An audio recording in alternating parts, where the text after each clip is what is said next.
So this was kind of the linchpin piece for me after having lived for years and years and years and gone through a lot of challenging experiences.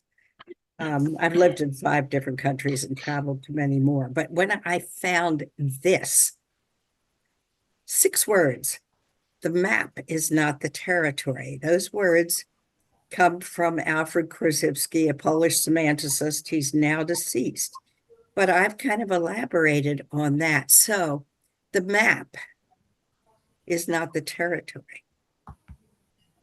The words are not the experience.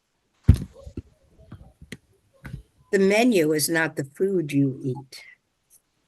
And these are all metaphors. Looking at a map of the west coast of Florida is not the same as driving north along I-75 and experiencing the beautiful bougainvillea swaying palms and Gulf Coast waters.